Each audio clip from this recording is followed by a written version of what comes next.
Hey guys, Dan Burnham here with DanBurnham.com for BMI. This is lesson 4, and we're going to talk about this is a common thing that a lot of beginner players will do when they first learn to do what I call the home base chords, and I covered this I think in the first video.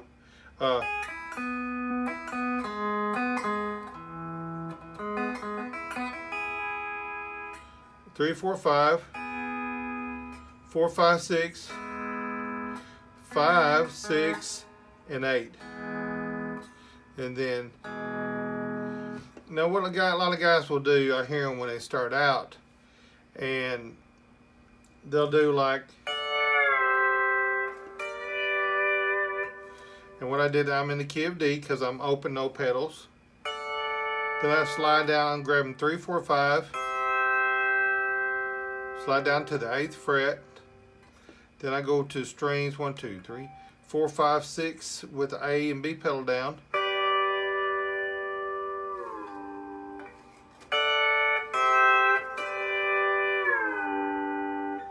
Alright, now listen to this. Just do the 1 of the chord. E, C, or I'm sorry. F sharp, D, A. Now, I'm going to do it the way I first showed you how a lot of guys will do. There's nothing there's nothing wrong with that, but listen to this.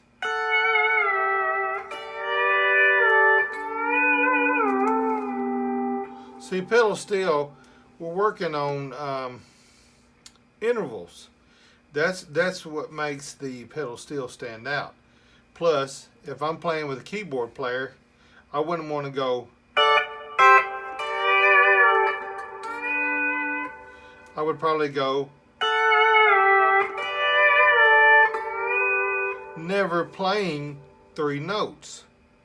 And a lot of times, guys starting out, and there's nothing wrong with that, but what you find, if you have a rhythm player, you have a lead player, you have a keyboard player, you don't want to stack your chord, and that's what you're doing.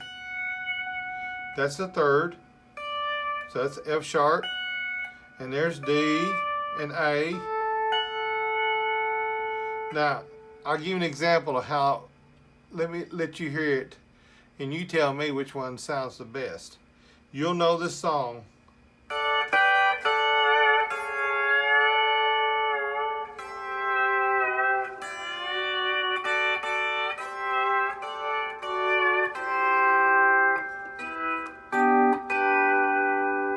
Now, all right, now let's cut out, don't stack the chord.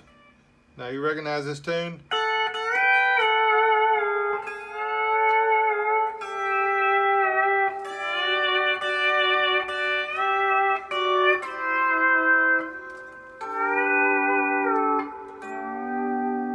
Doesn't it sound better?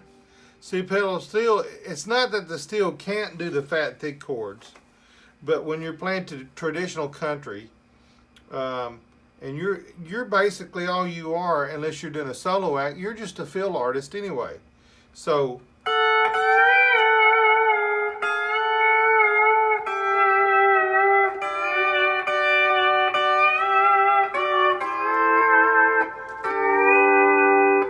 now I thickened it up a little bit, and I like to refer to it as thickening the chord or stacking the chord. Now, when would you stack the chord? Well, in the earlier videos I showed you, I think 1 or 2, I showed you how to do 6 fills on E9 tuning. So go back to lesson 3, and I showed you this earlier, but all right, if I want to play an F, all right, now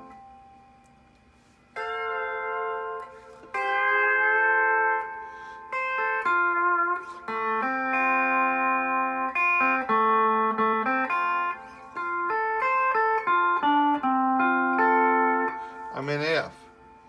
So in lesson 3, I had you learn what the A and B pedal does on a fret.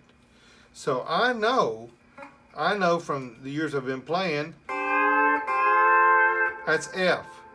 So in 6 mode, I'm going to lower my E's, that's the left knee right, on standard Emmons tuning, go down 2 frets, and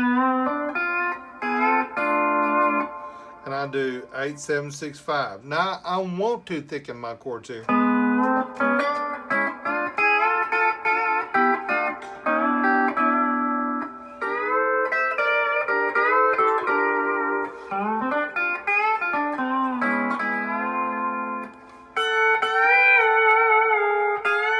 Can you hear the difference? Depending upon the music that you play determines how you play.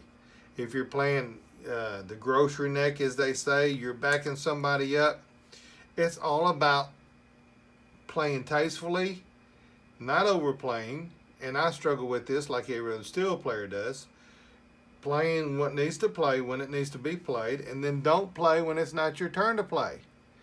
So especially if you're in a band and you have a lead guitar player, the protocol is you take turns. And so when you're doing a solo, even that solo together again, that was it.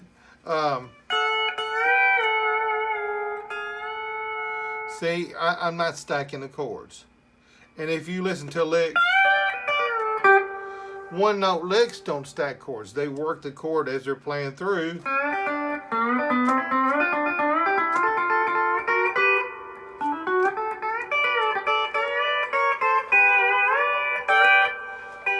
That's just 2 notes right there. And they're thirds. So, in this lesson, when you're playing, and I understand using those bass chords to get...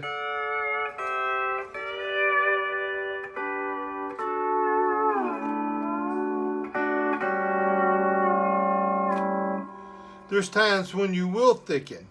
If I'm playing, I don't play out a lot much anymore, but if I'm playing with a small ensemble, let's say all I have is a bass player and a drummer, and then I would still, even on that,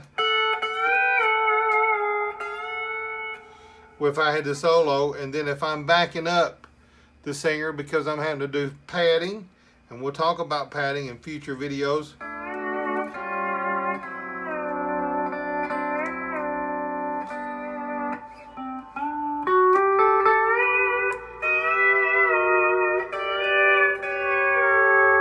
So all that is padding.